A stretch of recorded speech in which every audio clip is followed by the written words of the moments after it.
妈很早之前就过世了，大概我刚上小学2年级，她就出车祸过世了。然后我爸就会喝酒，然后开始打小孩。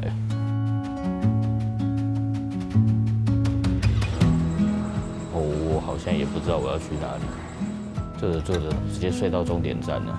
然后一起来的时候，火车里面全部都是黑的。从车站那边跑出去，请外面人帮我开火车站的门。他们就说：“你怎么在这里？”我就跟他说：“哦，我不想回家。”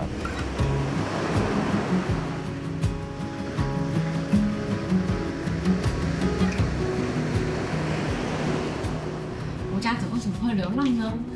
或者是无家者大部分都是这么组成的，他们的年龄啊，或者是教育程度啊等等，或是可能一般人会有一些迷思，觉得无家者是不是不喜欢工作，或者是不喜欢洗澡，所以才导致他们身上总是有味道，他们好像一直都停留在街上。对于这个族群的印象大概是怎么样？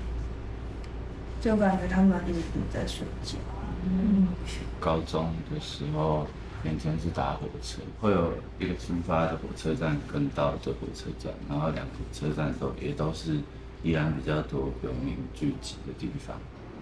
就是早上8点半，我们可能去上班上课的时候，可能就会经过这些人，看着他想说哇，你们真懒。但其实呢，这些人他们可能很早起床，尤其是像蒙甲公园跟台北车站这边，是有起床时间限制的，不可以在这边恣意的睡觉。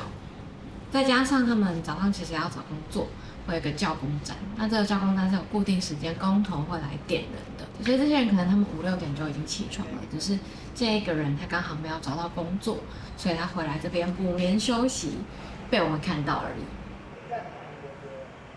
这些工作其实大部分都是临时性的，比较非典型的工作，然后是劳基法保障之外的工作。所以一旦出了什么事情，没地方可以申诉。你刚到公司，他叫你写资料，就会叫你签一些什么切结书啊、离职单签好，然后不要压日期。如果你出了什么意外，他就马上把那离职单填上日期，说他早就没有做，他不是我们这边的人。因为小麦有说过，他觉得自己很像免息款，用的时候他不会管你是谁，他也不会管你是不是个人，他就用你用到你不能用、不好用为止。等到感受到你不好用、不能用，你就会被丢掉。那你以前去电动间？快啊！是每天都去哦？我逃家。几岁的时候？10岁吧。小朋友啊，小朋友，请问有依旧吗？这边依旧了。那边做全飞。那边还没全飞，还没拆掉。我卖铜锣烧的已经不知道去哪里了。铜锣烧没看到，对不对？水饺现在有没有看到？说其实就是社工介绍说有一个男生，他之前在工地，听他的社工说他是一个有点人际敏感，有能力，但是碰到一些事就会逃，然后很害羞。然后那时候我们就觉得可以来看看。不好意思打扰了，不好意思打扰了各位，造成各位恐慌，是我不对。那个时期他就是还在观察我们这样，或者是我觉得我们也还在认识。那真正有信任关系，因为疫情期间我们就停课，因为那时候我们没有人有做过仓储、包装、发货这种物流的工作，我们每一个人都是新的，他的角色就瞬间就跳出来了，这边感觉比较像工作。好像很少有所谓上对下的洗头，他们会想要我多讲一点自己的感受。我现在也不是被强迫说一定要做这件事情。以前认识所谓的朋友或是伙伴，他们就是称兄道弟的人，他们都会有一种，其实蛮多都是在利用你的。现在感觉好像就是我们是伙伴，是真的是伙伴那种。但是有时候会担心自己是不是跨越那条线了。帮我们明天5月5上架。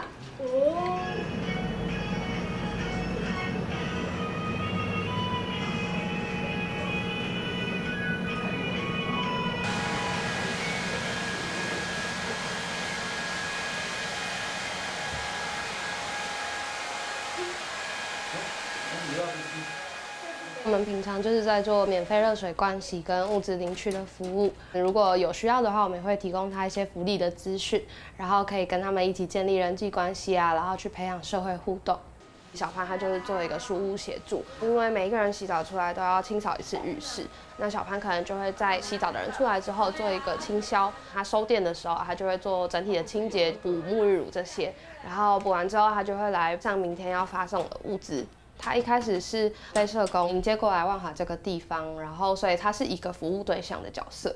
但他后来可能在义马或者是在无所事事工作室等等这些地方帮忙了，所以他变成一个半工作人员。所以他一直在一个困惑：是我到底是个案，还是我是工作人员？这个身份认同，我觉得在他重新自立的过程中占了蛮重要的角色。我可能比较不会告诉早课说，哦，我以前是跟他们一样的人。有些无家者会觉得那个权力对等关系很重要。哦，你是社工，我才要听你的。啊，你也是跟我一样曾经是无家者，我就不需要听你的。时间到了。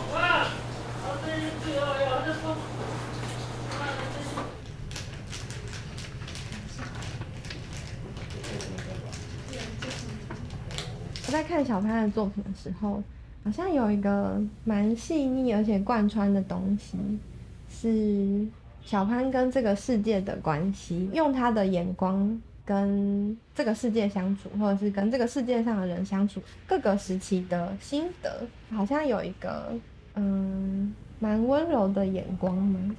去年的创作，就是小潘有做了一个玻璃罩，然后里面有一个大房子跟很多小房子。然后那个玻璃罩上面有一个裂缝，在这旁边围绕着很多的动物。我觉得小潘把他的内心世界呈现得很具体。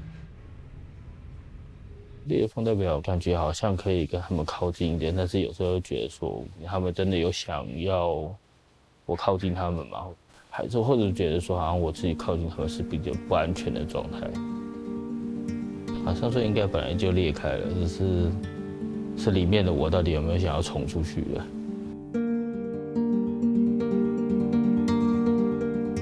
好像没有人说可以像家人这样子无条件一直陪着你的人，虽然我的家没有这个功能。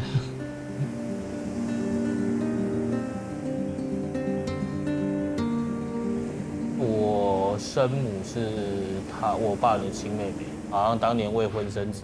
听说就直接把我丢在诊所，是我养母把我抱回家的。那个堂哥堂姐其实都比我大很多，都有目睹到这一切。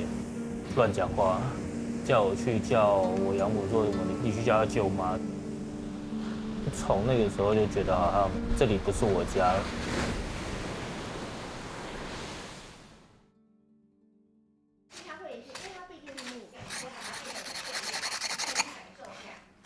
把你要的放进来，马上都看不到。然后大家都看到，你是不要给人看吗？关起来背面。可是如果是对在外面的，你就不敢这样。让我们的阿北有这个兴趣，喜欢看诗、写诗，然后跟有一天梦想说可以写写看小说。有尝试写过，可是那时候老师就觉得说你平常成绩那么差，你又做一些跟课业无关的东西，然后被老师阻止之后，就把这个能力就被封印了。被封印了。他是有能力的人，看起来壮壮的，然后什么都可以做，表达能力也很好。但最辛苦的是看不见的，他如果决定要去做一件事的信心成本。以前就有那个嘛。衣服啊。早期洗澡，我有时候会去太大的陪病家属那边，但是后来那个浴室被拆掉了。大概可以因为自己的经验去了解说他们可能现在面对到的困难是什么，在沟通的过程当中也比较好去说服他们说你们可以去找什么地方可以求助这样子。不一定是物质上的需求，他们可能也是有一种心灵的寄托，他可能希望社工多陪我说说话啊。其实也没有什么目的，就是觉得至少这个地方对他来讲目前是安心的，所以他想要待久一点。好可爱哦！对啊，对吗？这样我摕倒来盆煮啊。好，你好。他一开始可能觉得工作成就感没有那么大，我觉得比较大的转机是他开始记得人，然后有一些人也开始记得他。有一些人不会管说小潘是不是社工啦，他就会说小潘店长，然后开始只问说那个男生怎么没有来，直到这个时刻他开始知道说自己在这边是有颜色的，然后我觉得在那时候他就发展出他自己的归属感。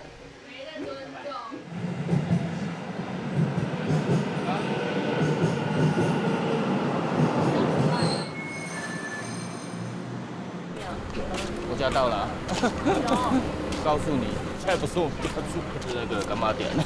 然后因为他不在家嘛，然后我们就会很常来这边拿泡面。哦，然后也是设着。他就1个月来结一次。哦，这边就是旧的其实。对啊，那边。他前面受的苦，或者是被压迫太多了，很需要的是勇气，要一直累积。他在探索自己可以长出什么样子。看着小潘的创作，有一些越来越丰富的东西，对于这个世界的关怀，不只是描述自己身边的东西。虽然说我在传达我自己，但是我也在替跟我一样的人表达。就算自己没有感受到这个世界的爱，但是还是愿意去爱这个世界。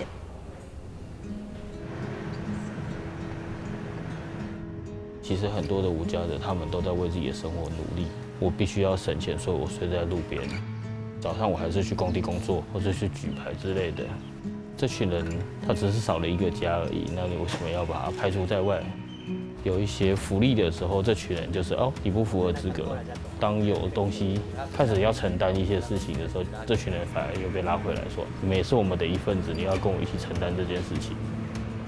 最近在做的就是帮一个稍微有点失智的阿伯帮他点眼药水，因为他白内障开刀，不然他会忘记，可能一天点个10几20次也不一定。做这些工作的时候，我会觉得说，好像在这个工作场域是一个蛮开心的事情，跟以往的在工地的感觉是完全不一样的。那我理想的工作呢，就是在大概就是同事跟上司之间有一定的信任跟基本的尊重，那能做的工作是我能力所及范围的。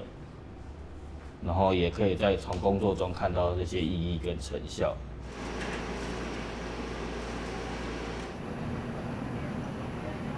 他们睡的地方那边啊，就靠近厕所那边。万华火车站对面啊。这个是前辈的忠告。好，没问题。我也是问一下，这2个大。这本都嘛，他3个要不要？他分开的，然后给这里。大家喂，没了，我这边这3个刚刚好。对呀。小潘他有一种生命的韧性，看到很多不满跟不公，然后那些不公平确实也发生在他的身上，然后他带着这份困惑，他还是持续的在转动。长期流浪对于人跟人之间的关系其实没有那么的好，现在也会担心说，如果讲错什么话，人家会不会讨厌我之类的。我们是彼此生命中的伙伴，没有人是给予者跟被给予者。长大之后转到一个另类的秘密基地，是可以分享的东西，不好的、坏的，其实都可以分享。我会因为这样去被定义或者是被贴上标签，那他们有时候会静静的听啊，有时候会给点意见。我躲在你后面。像归属感吧。